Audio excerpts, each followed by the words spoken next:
आप सभी का स्वागत है जीवा बायोलॉजी पे। मैं हूं वकार। आज हम इस वीडियो में फिर एक नए टॉपिक लेकर के आ गए हैं। उसी सीक्वेंस में पहले हमने सेल के बारे में पढ़ा, उसके बाद न्यूक्लियस देखे। अब न्यूक्लियस के अंदर क्या होता है उसके बारे में हम लोग बात करने वाले हैं। तो आप सभी को जैसे कि पता है कि न्यूक्लियस के अंदर क्या हमें डीएनए पाया जाता है।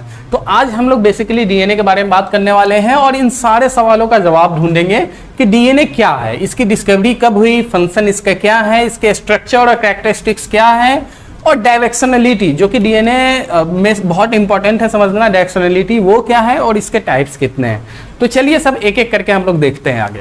तो चलिए देखते हैं कि डीएनए क्या है। What is DNA? तो डीएनए आप समझे तो ये एक पॉलीमर है, न्यूक्लियोटाइड का पॉलीमर है। पॉलीमर किसे कहते हैं कि पॉलीमर जैसे कि कोई चैन हो, रिपीटिंग यूनिट से ज्वाइन हुआ हो तो उसे हम लोग पॉलीमर कहते हैं। तो जैसे कि आप डीएनए को अगर देखेंगे तो आपको स्ट्रक्चर में ही समझ में आ रहा हो कि दो स्ट्रैंड जो है टर्न करके एक दूसरे के अपोजिट में, और ये कुछ ऐसा स्ट्रक्चर बनाया है। तो बेसिकली क्या होता है कि पॉलीमर होता है डीएनए न्यूक्लियोटाइड्स के। न्यूक्लियोटाइड्स कौन कौन से होते हैं? एडेनिन होते हैं, ग्वानिन होते हैं, साइटोसिन होते हैं, थाइमिन होते हैं। हम सभी के बारे में एक एक करके डीप देखेंगे। ये जो एडेनिन ग्वानिन होते हैं ये प्यूरीन इसे प्यूरीन कहते हैं। इस दोनों प्यूरीन कैटेगरी के होते हैं। वहीं पायरीमाइडिन के दो होते हैं, that is cytosine and thymine. Purine double ring structure होगा और पायरीमाइडिन सिंगल रिंग स्ट्रक्चर होगा। हम लोग जब स्ट्रक्चर की बात करेंगे तो फिर इसके डिटेल में देखेंगे। अभी बेसिकली हम लोग ये समझते हैं कि डीएनए क्या है। डीएनए जो कि जेनेटिक इंफॉर्मेशन को स्टोर करके रखता है, और वो सभी जेनेटिक इंफॉर्मेशन किस चीज के लिए जरूरत होते हैं? तो ग्रोथ के लिए, रिप्रोडक्शन के लिए, रेप्लिकेशन के लिए, और जितने भी तरह के फंक्शन जो भी अभी तक नॉन ऑर्गेनिज्म है एक्सेप्ट सम वायरस, जितने तरह के ऑर्गेनिज्म हैं सभी में डीएनए पाए जाते हैं। और सभी में आपको डीएनए जो होता है जेनेटिक मटेरियल को स्टोर करके रखता है, और यही genetic information one offspring to second next offspring travel करता है या उसे देता है।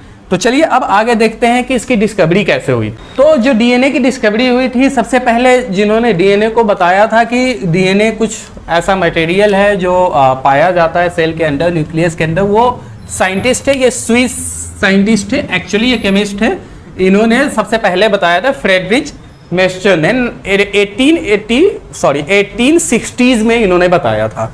लेकिन उस समय तक डीएनए के बारे में कोई खास जानकारी नहीं था। ये नहीं पता था कि इसका स्ट्रक्चर कैसा होता है, किस फॉर्म में पाया जाता है। ये सब लगभग 100 साल बाद जाकर के क्लियर हुआ। मोर देन 90 ईयर लग गए इसे क्लियर होने में। और ये कौन किया? एक साइंटिस्ट हैं, दो साइंटिस्ट ने मिलकर के किया था, Watson and Crick model. Watson and Crick model आप लोग बहुत सुने होंगे, तो यही है। James Watson and Francis Crick ने इन्हें डिस्क्राइब किया कि ये डबल हेलिक्स मॉडल इसे कहते हैं। डबल हेलिक्स पाए जाते हैं, डबल हेलिक्स फॉर्म में होते हैं, और ये एक 3D स्ट्रक्चर होता है। तो इन्होंने बहुत डिटेल में इसे डिस्क्राइब किया था, जिसके लिए इन्हें आगे चल करके नोबेल प्राइज भी मिला। तो आप देख सकते हैं, तो डीएनए बहुत कंफ्यूजन होता है कि बहुत सारे लोग ये बताते हैं वाटसन एंड क्रिक नाम देखते ही, क्योंकि ये बहुत फेमस नाम है, लेकिन ऐसा नहीं है। जो सबसे फर्स्ट टाइम अगर डिस्कवरी की बात करें तो आपको ये इनका नाम लेना पड़ेगा, मेस्चर साहब का नाम लेना पड़ेगा। डबल हेलिक्स मॉडल की बात आएगी तब आप बता सकते हैं। James and Watson and Crick ने 1953 में इसकी डिस्कवरी की थी। चलिए अब नेक्स्ट टॉपिक की तरफ मुड़ते हैं कि इसका फंक्शन क्या होता है, डीएनए क्या क्या फंक्शन करता है। तो अब डीएनए के फंक्शन की बात करते हैं। तो जैसे कि सभी को पता है कि डीएनए क्या करता है, जो जेनेटिक इंफॉर्मेशन को कैरी करता है जनरेशन टू नेक्स्ट जनरेशन। तो ये क्यों कैरी करता है, क्या जरूरत है जेनेटिक इंफॉर्मेशन को कैरी करने के लिए? तो जेनेटिक इंफॉर्मेशन को कैरी करने के लिए सबसे पहले जो जरूरत पड़ता है वो हमें प्रोटीन फॉर्मेशन, आरएनए का फॉर्मेशन, और जो एंजाइम्स होते हैं सबसे सारे प्रोटीन ही होते हैं। तो इन सभी के फॉर्मेशन के लिए हमें जेनेटिक इंफॉर्मेशन की जरूरत होती है कि इसका फॉर्मेशन कब, कैसे, क्यों करना है। ठीक, जो दूसरी इंपॉर्टेंट फंक्शन आ जाता है डीएनए का, वो होता है कि जीन एक्सप्रेशन को कंट्रोल करता है, कि कब किस जीन को क्या कंट्रोल करना है। तो बेसिकली ये समझिए कि ये हर एक फंक्शन पे, सेल के हर फंक्शन को कंट्रोल करता है। और सेल इंडिविजुअल लेवल पे देखें तो फिर ये आपको पूरे ऑर्गेनिज्म के फंक्शन को कंट्रोल करता है, जो भी सेल के अंदर आपको जो भी डीएनए पाया जाता है। तो अब हम बात करते हैं डीएनए के स्ट्रक्चर और कैरेक्टरिस्टिक्स की। तो अब आप कंसीडर कीजिए, ये एक छोटा सा वायर है हमारे हाथ में, ये डबल हेलिक्स है डीएनए का। ये डीएनए का डबल हेलिक्स है। इसी तरह से रैप एक दूसरे पे रैप होता है।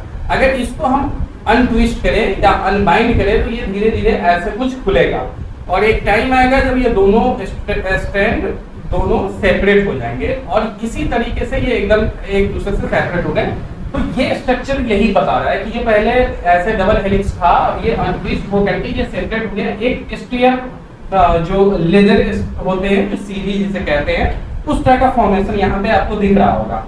तो ये क्या है, ये एक स्ट्रैंड है, ये दूसरा स्ट्रैंड है और इसके बीच में कुछ है जो एक दूसरे से जुड़ा हुआ है, जो कि हम अभी आपको स्टार्टिंग में ही बताए थे, न्यूक्लियोटाइड है। न्यूक्लियोटाइड है, न्यूक्लियोटाइड आप देखें न्यूक्लियोटाइड बना कैसे होता है, क्या चीज का बना होता है, क्या क्या इसमें होते हैं। तो ये बेसिकली एक न्यूक्लियोटाइड का आपको स्ट्रक्चर है ना। तो अब आप देखिए इसमें क्या क्या है, इसमें क्या है। तो ये क्या है, ये एक पेंटोज शुगर है, 5 कार्बन का पेंटोज शुगर है। पेंटोज शुगर है, जैसे यहाँ पे ग्रुप होता है 1 2 3 4 5, ये 5 कार्बन का बना होता है। अब आप ये पेंटोज शुगर क्या है, डीऑक्सीराइबोज शुगर, जो जिसका एक्चुअल नेम क्या है, डीऑक्सीराइबोज। इसी पे नाम आया है डीऑक्सीराइबोज न्यूक्लियोटाइड, न्यूक्लिक एसिड।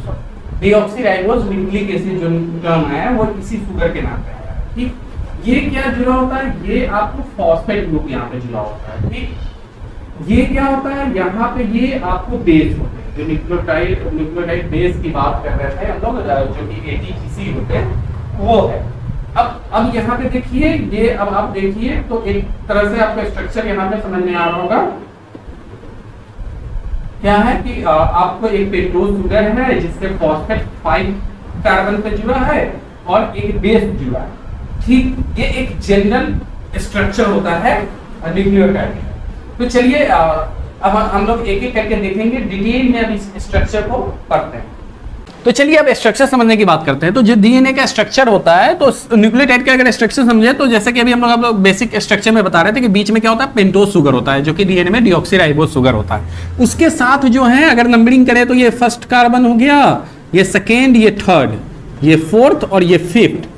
तो अब आप देखिए तो यहाँ फॉस्फेट किस किस ग्रुपों पे अटैच है। तो एक 5 कार्बन पे अटैच है, दूसरा 3 कार्बन पे अटैच है। ठीक, सेम आप नीचे में देख लीजिए तो ये इसका क्या है, 5th कार्बन है, ये 4th, ये 3 2 1, फिर यहाँ पे 3 पे अटैच है, ये 5 पे अटैच है। Got it.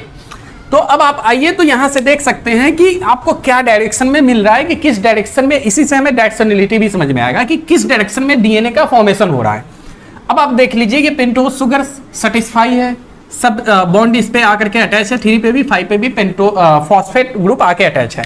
लेकिन अब नीचे वाले को देखिए तो ये 5 प्राइम है, ये 4 है, ये 3 है, 2 है, 1 है।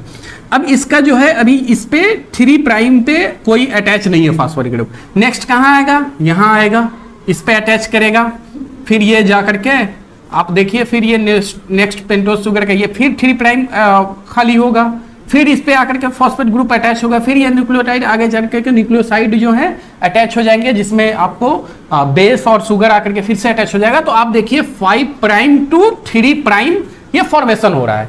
तो इसीलिए जो डीएनए का डायरेक्शनलिटी कहते हैं वो 5, आप देख लीजिए तो 5 प्राइम टू 3 प्राइम होता है। ठीक, तो इस डायरेक्शन में ये मूव करता है और इसी डायरेक्शन में आपको इसका फॉर्मेशन होता है। तो आज के वीडियो में बस हम लोग इतना ही देखे हैं, इतना ही समझे हैं। नेक्स्ट वीडियो में हम लोग देखेंगे और थोड़ा डीप जाएंगे, प्यूरीन का स्ट्रक्चर देखेंगे, पाइरीमाइडीन का स्ट्रक्चर देखेंगे कैसे होता है, डीएनए का फॉर्मेशन में और भी डिटेल जाएंगे कि पेंटोज शुगर का फॉर्मेशन कैसे होता है,